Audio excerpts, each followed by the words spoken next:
আচ্ছা, যাই হোক, আমরা আজকে প্রথম থেকে মূলত যে জার্নিটা শুরু করবো সেটা হচ্ছে পিএইচপি নিয়ে। ঠিক আছে, তো পিএইচপি নিয়ে শুরু করতে হলে প্রথমে আমাদের কম্পিউটারকে পিএইচপির জন্য এনভায়রনমেন্ট সেট আপ করে নিতে হবে, মানে পিএইচপির জন্য অনুকূল কিছু জিনিস সেট আপ করে নিতে হবে যাতে আমরা পিএইচপি রান করতে পারি। ঠিক আছে, তো আমি আমার এখানে পিএইচপি আছে কিনা সেটার জন্য আমি আমি সার্ভারে, উইন্ডোজের সার্ভারে চলে যাবো। এখানে লিখবো সিএমডি। হ্যাঁ, এখানে যে কমান্ড প্রম্পট আছে, আমি ডাবল ক্লিক করবো।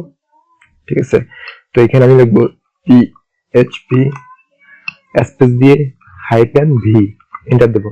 আমি দেখতেছি যে এখানে পিএইচপি 7%টা ইনস্টল করা আছে। তো আমি আসলে এটা কোত্থেকে পাইলো বা কিভাবে করলাম সেটা সেটআপ করে দেবো। হ্যাঁ, সেটা দেখাই দিলে আপনারা করতে পারবেন। তো এই ক্ষেত্রে কি করবো, আমি আমি আমার আমার কম্পিউটারে চলে যাচ্ছি। এইখানে আমি আমার সি ড্রাইভে রাখছি। হ্যাঁ, এই যে পিএইচপি, ঠিক আছে, এইখানে রাখছি। এইখানে রেখে আমি এটাকে সেট আপ করে দিয়েছি। তো আমি যদি কিভাবে সেট আপ করলাম, এখানে ফাইলটা রাখলে যে সেট আপ হয়ে যাবে তা না, এটা এনভায়রনমেন্টে সেট আপ করতে হবে। তো আমি এখানে লিখবো যে এনভায়রনমেন্ট। এই যে ইয়ার লেখে এরপরে আমাকে সাজেস্ট করতেছে edit the system environment variable. এখানে ডাবল ক্লিক করব। ঠিক আছে, করার পর এখানে আসবে, এখানে একটা উইন্ডো ওপেন হবে। উইন্ডোতে লেখা আছে এডিট এনভায়রনমেন্ট ভেরিয়েবল। এটাতে ডাবল ক্লিক করব। করে আমি সাধারণত এইখানে অ্যাড করছি সিস্টেম ভেরিয়েবলে। হ্যাঁ, সিস্টেম ভেরিয়েবলে এসে পাথে ডাবল ক্লিক করব। এই দেখেন পিএইচপি আমি যে পাথটা আছে ফোল্ডারের পাথ, এখানে আমি কি করে দিয়েছি, অ্যাড করে দিয়েছি। এই কারণে আমার পিএইচপিটা রান করতেছে। কিন্তু আমি যদি এটাকে ডিলিট করে দিই, এটাকে ডিলিট করে দিচ্ছি, ডিলিট করে ওকে, ওকে এন্ড দেন ওকে। যদি আমি এখন লিখি সেম কমান্ডটা পিএইচপি, সেম জিনিসটাই লিখলাম, আসছে কিন্তু, কারণ আমি উইন্ডোজটা আগেরই, আমার কমান্ড প্রম্পটটা আগের কমান্ড প্রম্পট আছে। ঠিক আছে, আমি এটাকে কেটে দিচ্ছি। কেটে দিয়ে আমি আবার সিম দিতে আসলাম, এসে ক্লিক করলাম। এখন আমি যদি সেম জিনিসটা লিখি, লিখবেন নাই, এই দেখেন PHP is not recognize, is not recognize, চিনতে পারে নাই। তো আমার আগে যেটা 7% ছিল, আমরা আসলে 7 নিয়ে কাজ করবো, আমরা 8 নিয়ে কাজ করবো। ঠিক আছে, মানে 8 নিয়ে কাজ করে না, মানে 8 সেটআপ দিব। ঠিক আছে, তো কিভাবে সেটআপ দিতে হবে, আমি কি করলাম, আমার এই যে এটা ডিলিট করে দেবো, এই ফোল্ডারটা। ঠিক আছে, ডিলিট হয়ে গেল। তো ডিলিট হয়ে যাওয়ার পর আমি আমার যে 8টা আছে, এটা কিভাবে কি করবো, আমি এটা ডাউনলোড করে নিচ্ছি। এখন কোথা থেকে ডাউনলোড করবেন, তাই তো? তো এখানে যে কোনো একটা উইন্ডোজ ওপেন করবেন, সরি ব্রাউজার ওপেন করবেন। আমি সাধারণত ক্রোম, মানে আমার ফেভারিট, এখানে ক্রোম থেকে আমি সবকিছু করি। তো ক্রোমে গিয়ে আমি পিএইচপি লিখে সার্চ করব। সার্চ করার পর আমি কি করব, এইখানে যে পিএইচপি হাইপারটেক্সট প্রিপ্রসেসর, এটাতে ক্লিক করব। তারপরে পিএইচপি যে ম্যানুয়ালটা, এটা ওপেন হয়ে যাবে। হ্যাঁ, php.net, এখান থেকে আমি ডাউনলোডে ক্লিক করব। ঠিক আছে, দেখেন পিএইচপি যে 8টা, এটা রিলিজ হয়েছে 26 নভেম্বর 2020, 26 নভেম্বর 2020। ওকে, তো এই দেখেন এখানে কারেন্ট স্টেবল পিএইচপি ভার্সন, হ্যাঁ এখানে লেখা আছে। তো এটা মূলত পিএইচপি 8 ভার্সন। ঠিক আছে, আমরা 8 নিয়ে 8 ইনস্টল করবো। তো এই জন্য আমাদের যেতে হবে, আমরা যেহেতু উইন্ডোজ অপারেটিং সিস্টেম ইউজ করি, তো আমরা যেতে হবে উইন্ডোজ ডাউনলোড। ঠিক আছে, এটাতে যাবো। যাওয়ার পর এখানে আমাদেরকে তারা অনেকগুলো জিনিস সাজেস্ট করবে, সেটা হচ্ছে নন থ্রেডস আর একটা হচ্ছে থ্রেডস। আমাদের এত কিছু জানার প্রয়োজন নেই আপাতত, যেহেতু আমরা বিগিনার লেভেলে। ঠিক আছে, তো আমরা সাধারণত এখান থেকে যে থ্রেড সেটটা আছে, এইটা কি করব, এটা ডাউনলোড করবো। তো এইটা কিভাবে ডাউনলোড করতে, এখানে জিপ আছে, জিপি ক্লিক করবেন। ক্লিক করার পর এখানে আপনার ডাউনলোড শুরু হয়ে যাবে। তো আমি যেহেতু ডাউনলোড করে নিছি, আমি করতেছি না। ঠিক আছে, এটা আমি ক্যান্সেল করে দিই। ঠিক আছে, আমি এটা ক্রস করে দিচ্ছি। তো করার পর আপনি এই ফাইলটা পাবেন। ঠিক আছে, এই ফাইলটা পাবেন। তো যে কি করবেন, এটাকে রাইট বাটনে ক্লিক করে, আপনার যদি উইন্ডোজে উইন্ডার থাকে, তো উইন্ডার থেকে আপনি রাইট ক্লিক করে এখান থেকে এক্সট্রাক্ট করে নেবেন। তো আমি সাধারণত পেপার করি এটা, এই ফোল্ডারে, মানে একই ফোল্ডার নিলে এক্সট্রাক্ট হবে। ক্লিক করলাম। ঠিক আছে, এখন কি বলছে, যে কিছু একটু বলছে, break operation, copy to clipboard, close. আচ্ছা, ক্লোজ করে দিলাম। এখন এটা কি হয়েছে, হয়েছে কিন্তু। হ্যাঁ, এখন আমি এর ভিতরে যে এই যে ফাইলগুলো আছে আলটিমেটলি, এখন আসলে কি হয়েছে প্রবলেম, অনেকে এরকম প্রবলেম কাজ করতে পারে, এটা কোনো প্রবলেম না। ঠিক আছে, তো এটা কাজ করে কিনা সেটা আমি আগে দেখবো, হ্যাঁ সেটআপ করে দেখবো যে কাজ করে কিনা। তো আমার আসলে ফোল্ডার নেমটা অনেক বড়, হ্যাঁ ওই যে এই নামে ফোল্ডার নেমটা চলে আসছে। তো দেখেন এখানে যে নামটা ছিল, এই যে এই নামটা, শুধু এখানে জিপটা বাদ হয়ে গেছে, হ্যাঁ এই সেম জিনিসটা এখানে আছে, দেখছেন সেম জিনিসটা এখানে আছে। তো আমি এত বড় ফোল্ডারের নাম রাখা দরকার নেই, আমি কি করলাম রিনেম করে দেবো, ছোট করে দেবো। ঠিক আছে, কেউ পিএইচপি লিখে এন্টার দেবো। আর এই ফাইলটা আমি কাট করব, কপি করি আর কাট করি, যাই করি করে আমি এইখানে এনে আপনি যে কোনো জায়গায় সি ড্রাইভে রাখতে পারেন। হ্যাঁ আমি অন্য একটা ড্রাইভে রাখি, ঠিক আছে। সি ড্রাইভে রাখলে ভালো, কারণ সি ড্রাইভে আমরা বিভিন্ন সফটওয়্যার ইনস্টল করে থাকি, যে কারণে পিএইচপি পাইতে খুব ভালো হয়। সেই কারণে আমরা সি ড্রাইভে রাখবো। হ্যাঁ, এইখানে এসে আমি কি করবো, এখানে আমরা যে কোনো ফোল্ডার রাখতে পারি, সমস্যা নেই। আমি সাধারণত রুট ফোল্ডারে পেস্ট করে দিলাম, এই যে এখানে চলে আসলো। এখন আমি এখানে পেস্ট করলাম মানে কি পিএইচপি পাই গেলাম, মানে আমার এখানে রান করবে। তো আমি চেক করি যে আসলে হয় কিনা। সিমডিতে গিয়ে আমি পিএইচপি লিখে হাইফেন স্পেস দিয়ে মাইনাস ভি লিখে এন্টার দিই, পাইছে? তাই নাই। পাইতে হলে কি করতে হবে, পাইতে হলে এটা এন্টার করতে হবে। কি করতে হবে, এই যে পিএইচপির ভিতরে ঢুকতে হবে, ঢুকে এই যে এইখানে যেখানে ফাঁকা জায়গা, খালি জায়গা, এখানে ক্লিক করবো। এখানে একটা এটা মানে সিলেক্ট হয়ে গেছে, আমি কন্ট্রোল সি দিয়ে করবো। এখন কারো সিলেক্ট নাও থাকতে পারে, এইভাবে থাকতে পারে, এইভাবে করবেন, করে সিলেক্ট করে, হ্যাঁ কন্ট্রোল সি দিবেন। সি দেওয়ার পর আপনার এখানে কাজ শেষ। আপনি এখন এডিট এনভায়রনমেন্ট লিখবেন, তারপর সিলেক্ট হলো না ইয়ান লিখলেই সাজেস্ট করবে। তো এখানে এসে এডিট এনভায়রনমেন্টে গিয়ে এইখানে সিস্টেম ভেরিয়েবলে গিয়ে পাথে ক্লিক করবেন, ডাবল ক্লিক করে নিউ একটা পাথ নেবেন, নিয়ে এই পাথের উপরে কন্ট্রোল ভি দিয়ে এটা পেস্ট করে দিবেন, দিয়ে ওকে দিবেন, ওকে দিবেন, ওকে দিবেন। ঠিক আছে, কাজ শেষ। এখন কিন্তু কাজ শেষ, আমার এখানে আর সিরিয়ালে থাকার দরকার নেই, আমি বের হয়ে গেলাম। ঠিক আছে, তা আসলে কাজ করছে কিনা সেটা দেখবো। তো কিভাবে দেখতে হবে, সিএমডি লিখে এটা দিলাম। এখন যদি পিএসপি ভি লিখি, এখানে আমার কি বলতেছে,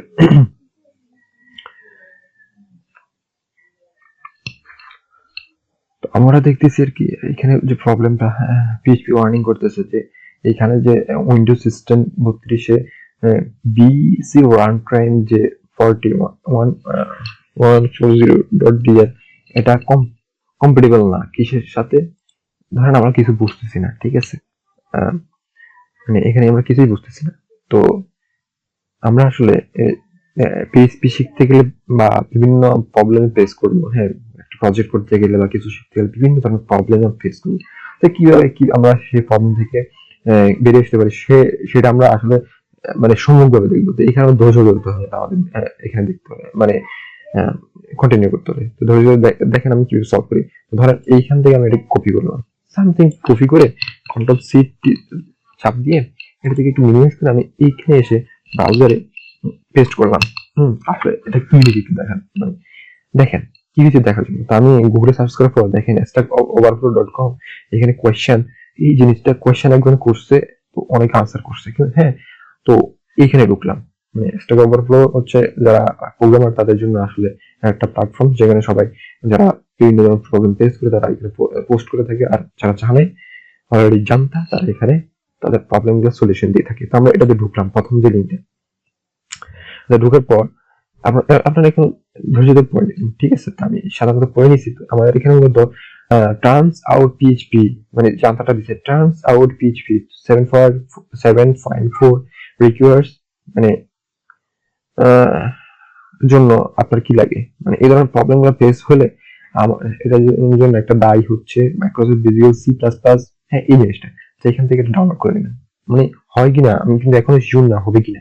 ঠিক আছে, আমরা এটা প্রবলেমটা আসলে দেখি যে আসলে সলভ করার জায়গা। তো এখানে ক্লিক করবেন, হ্যাঁ ডাউনলোড করবেন। তো এখানে আসবে, এভাবে আসবে, একটু ওয়েট করেন, এভাবে আসবে। আসার পর দেখেন এখানে মাইক্রোসফট এই যে সি, যেটা আমার অনেক কিছু আছে, আমার কিছু ডাউনলোড দেওয়ার দরকার নেই। এই জিনিসটা এটা ডাউনলোড করবো। তো যা 64 আছে, 64 যাদের 32 86, হ্যাঁ।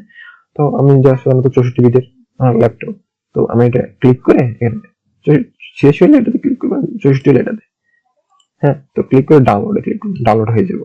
অলরেডি ডাউনলোড করে নিচ্ছি, ঠিক আছে। তো আমি এখন এটাকে কি করব, ধরেন ইনস্টল করব। আমি আমার ডাউনলোডে যাই, এটা ডাবল ক্লিক করে ওপেন করি।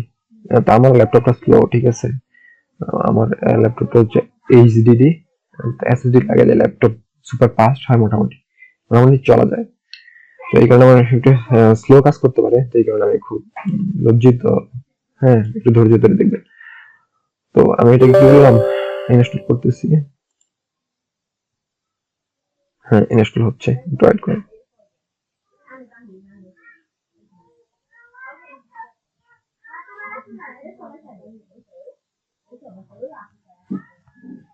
সময় নিচ্ছে, হ্যাঁ। তো এর ফাঁকে বলে নিই, তো বিভিন্ন ধরনের প্রবলেম কিন্তু ফেস করবেন, তার মানে ধৈর্য হারা হলে হবে না। হ্যাঁ, গুগলে যাবেন, সার্চ করবেন, বুঝতেছেন না, এটা লিখে এই জিনিসটা যেটা বুঝতেছেন এই জিনিসটা লিখে ওই লাইনটা কপি করে গুগলে পেস্ট করেন, দেখেন গুগল কি বলে।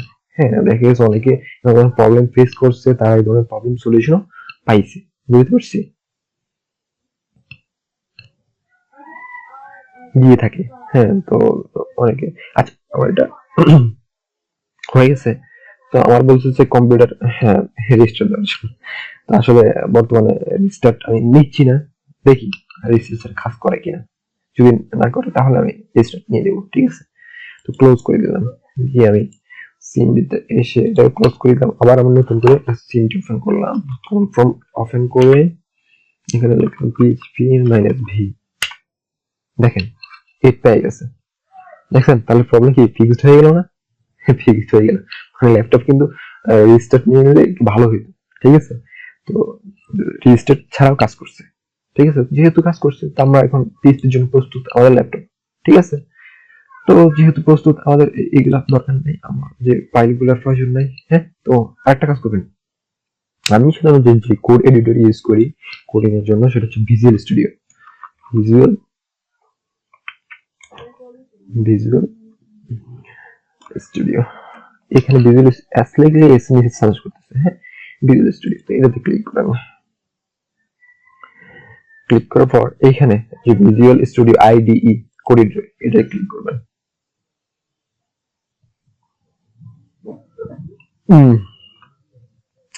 ক্লিক করার পর দেখেন, এটা হচ্ছে, এটা কিসের জন্য,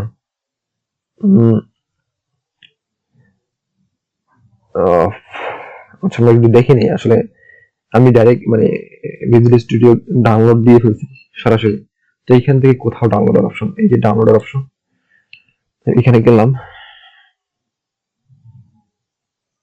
হ্যাঁ, তো আসলে আমার এটা কি, এখানে তিনটা ভার্সন আছে, দেখেন এন্টারপ্রাইজ, প্রফেশনাল, কমিউনিটি। আমি শুধু কমিউনিটি ইউজ করি, ঠিক আছে।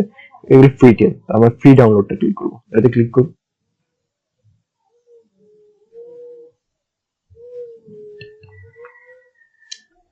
তো এটা ডাউনলোড হওয়া শুরু হয়ে যাবে আশা করি।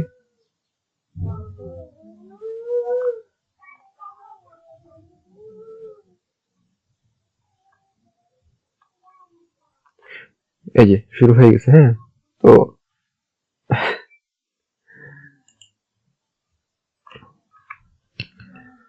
তো দেখতে পাচ্ছেন এটা ডাউনলোড হয়ে গেছে। তো এখানে ডাউনলোড ক্লিক করবেন, ওপেন করে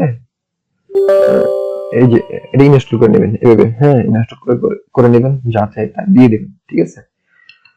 তো এভাবে ইনস্টল করার পর আমাদের ভিজুয়াল স্টুডিও, যদি ধরুন মানে ভিজুয়াল স্টুডিও ইনস্টল না করতে পারেন, একটা ইউটিউব থেকে ভিডিও দেখে নেবেন, ঠিক আছে। বা এভাবে ডাউনলোড করতে পারেন,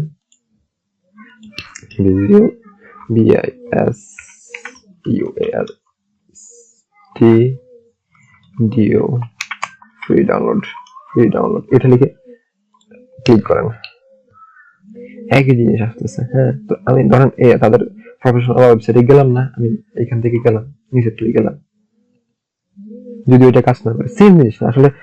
সবাই আসলে ওই যে তাদের মেইন ওয়েবসাইটে পাঠায় না, ঠিক আছে। তো ওইভাবে করবেন, আর যদি ওইভাবে না হয় আমাকে নক করবেন, ঠিক আছে।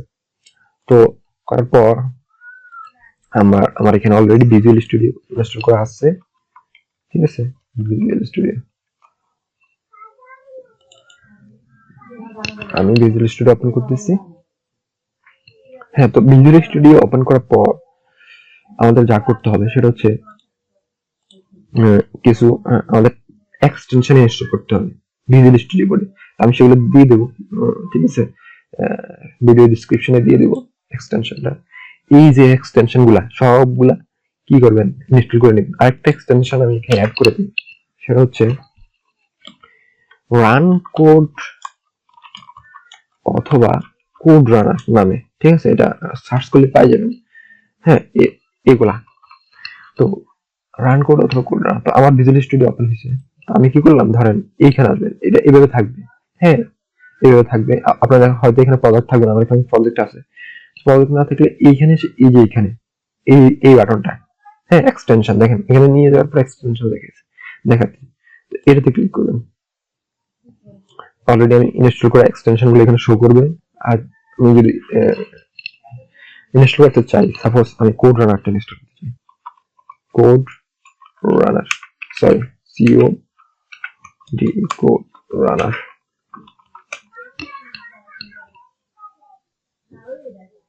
ঠিক আছে, একটু ওয়েট করেন। দেখেন প্রথম যেটা আসছে এটা সব ধরনের কোড আপনার এখানে ভিজুয়াল স্টুডিও রান হবে।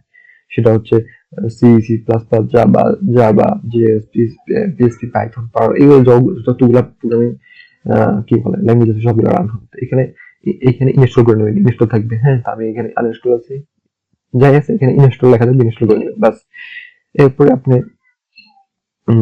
দেখবেন যে আসলে কোড রান হয় কিনা।